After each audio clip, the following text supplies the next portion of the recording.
This episode of Gathering Your Tools is on college recruiting, and today we have our two guests from Ernst and Young, otherwise known as EY. So in case you know that name instead of Ernst and Young, welcome. Thank Well, you. thanks Yes, for having us, Jen. why don't you start off by telling us a little about yourself and your career journey? I actually am a military veteran. I spent 6 years in the Air Force / Air National Guard, 4 years active duty. When I left the Air Force, I went into government consulting, and eventually I found my way to Atlanta, where I spent actually several years in various external recruiting functions until I came to EY. I've been with EY over 10 years now. 8 years I was in a recruiting function. I supported multiple business units. And for the past 2+ years, I've worked with our Inclusiveness Recruiting Center of Excellence, where I work with a bunch of people to develop our D&I recruiting strategies. And I personally run our Veterans and Military Spouse Initiative. How about you, Renee? Will you tell us a little bit about yourself? Yeah, sure. So Renee Morrison, I'm currently the lead campus recruiter from EY, managing our Syracuse University relationship. I graduated from Fordham University with my bachelor's in accounting and a master's in taxation prior to starting full-time in EY's tax practice. After about 5 years in the tax practice, I discovered my passion for recruiting, and I took a leap of faith to transfer to our talent attraction and acquisition team. So it's been about a year on that team, and I can say my career path is definitely a testament to EY's employee value proposition, which is it's yours to build, because I have been given the opportunity to build a career even better than the one I imagined for myself. What should student veterans do to prepare before starting their job search? I think the most important thing, first and foremost, is kind of understand what the company does, the dynamics of that organization, and really, is it in line with your career goals and your personal ideals? I think the other thing from a student veteran perspective that can be important is finding out if that organization has an active veterans employee resource group or a military spouse ERG group. This can really be beneficial early in that transition phase. So the other thing is, when veterans come out, they're concentrating so much on their education, but I think they should really concentrate on how their education and military experience translates to the organization. There's so many times our veterans fail to see or express how that experience translates. If a certain career path does not parallel their military experience, they just don't talk about it. So, for example, if you were an infantryman in the Army and now we're looking for a role as an external auditor with EY, there are many areas that parallel and translate. Your leadership experience, your teamwork, you're working in a diverse environment. So a good exercise, and Renee and I talked about this a little bit, is that, write down 2, 3, 4 bullets that really show that difference, and be able to translate that from a business perspective, because this is your time to shine, and you should use every advantage. And that military experience it's really an advantage that you have. One thing that I would say comes to mind is use your resources. Oftentimes, student veterans and just students in general forget all of the resources that they have right at their fingertips on campus and even now virtually. So I would say, reach out to your career center and talk with your career advisors. I know sometimes it can be a little intimidating reaching out or asking for help, but they're there to help you. Even in your alumni office, you have a great network there from your schools, and there could be alumni at companies that you are really looking to go into. So do that and attend workshops for resume building as well as networking and interviewing skills. This will help you to build your confidence prior to speaking with various companies. If you don't have a LinkedIn profile, create one. And don't just create a shell, create a really good LinkedIn profile. And then as you create that LinkedIn profile, find veterans that are employed in those organizations that you're interested in. They'll be able to help you gain a perspective of what it's like to be a veteran and going through the process or even working for the organization. And as you develop those relationships, maybe you could even have that person refer you. If someone's willing to put their name on the line for you, it really, really speaks volumes.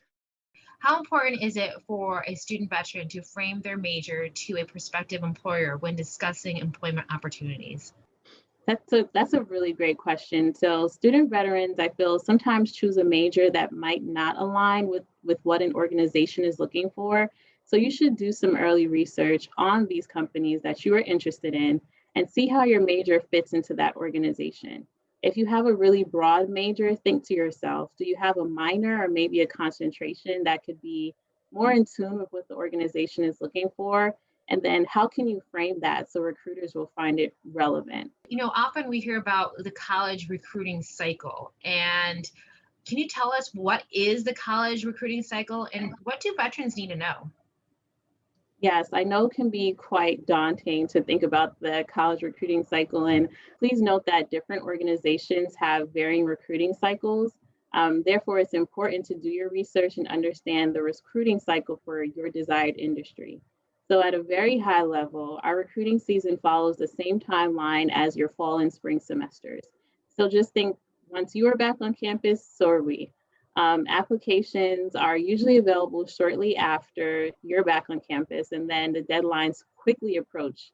So, lastly, it is important for veteran students specifically to know that we have programs for students that are as early as 3 years out from graduating. So, it's very important to know your graduation date, and in other words, start your research early.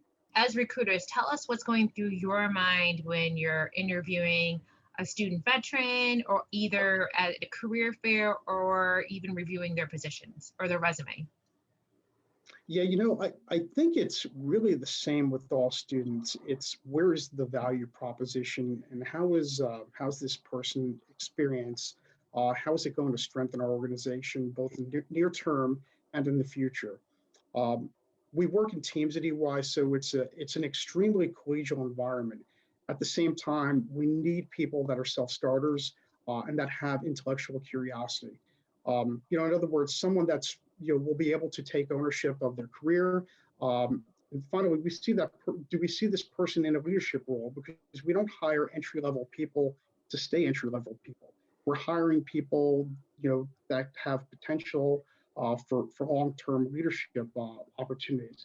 So the ability to lead, even when you're not necessarily in a leadership role, is a trait that we're looking for. So they should be able to translate this experience. And the nice thing about student veterans is, if you've been in the military for 4 years, you've probably been thrust into a position where you've been put in a leadership role, even if you were not the leader of that platoon or squadron or whatever. Well, personally, a few things come to mind, but the first one that jumps out to me whenever I'm connecting with students is what I want this person on my team. So similar to what Ron said, we are a very team-based organization, and it matters who we are going to have on our team, as well as we spend so much time with these individuals. Would you want to spend a lot of time with them? So is this an individual with an inclusive, adaptable, and curious mindset? Our culture at EY is one that heavily prides itself on high performance. Therefore, it is important to know if this is someone that will fit into the culture here. Can you share with us EY's veteran hiring practices? At EY, we have both campus and experienced recruiting teams. So many of the student veterans that are in school right now might fall into the campus, but they might also fall into experienced recruiting, depending on how their respective background fits into the organization, their military experience and so on. So when we evaluate each person, we're going to evaluate that student veteran holistically to identify where the best fit is going to be. And that's probably going to start at the campus level. What are three considerations employers, such as yourselves, use when evaluating candidates? I would say it's hard to narrow down three because we look at so much. But I think that the first thing that we all look at is intellectual curiosity. Our job at EY is to help our clients navigate, challenges. So we need to be on the cutting edge of our global business advances. So I would say the second one is diversity and inclusion is so important. And people think of diversity inclusion in a certain area, but this goes beyond traditional D&I. This includes a full spectrum of diversity, including the diversity of thought, a diversity of leadership style, socioeconomic, abilities, experiences, veterans, and, so that's just to name a few. We're looking for people that understand that it's really our differences that make us stronger and enable us to meet our clients' needs.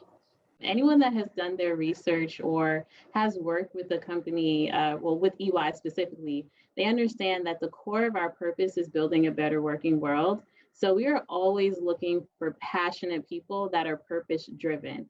If you're purpose driven and you know your individual purpose, that is the core of our transformative leadership model, which ultimately helps us to achieve this goal of building a better working world. What can a student veteran do to prepare for their career of choice after college? You need to be proactive. Work with your career counselor at school, the Veterans Affairs office.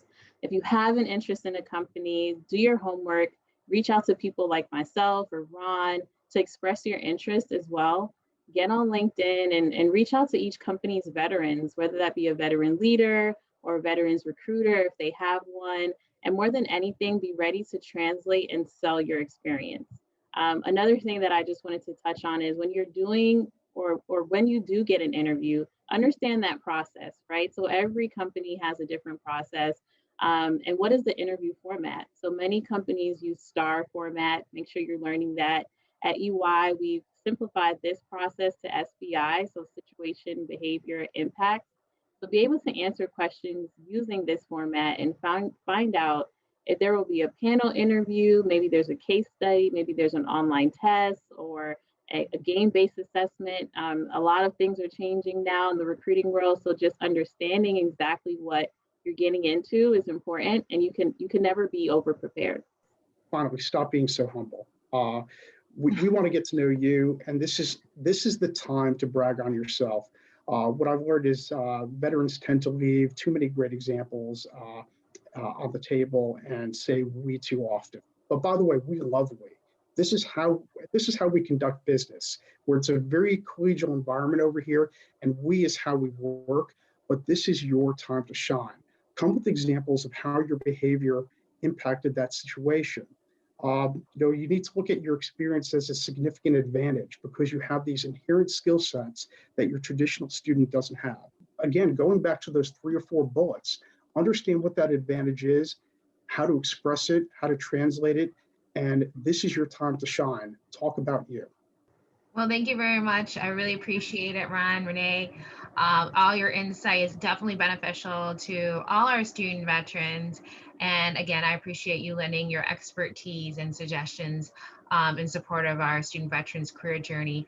For those of you who are viewing this today, just as a reminder, we do have other Gathering Your Tools episodes. Many are a great complement to some of the content that was delivered today, specifically the one on resources and interviewing. So definitely go in and check those out.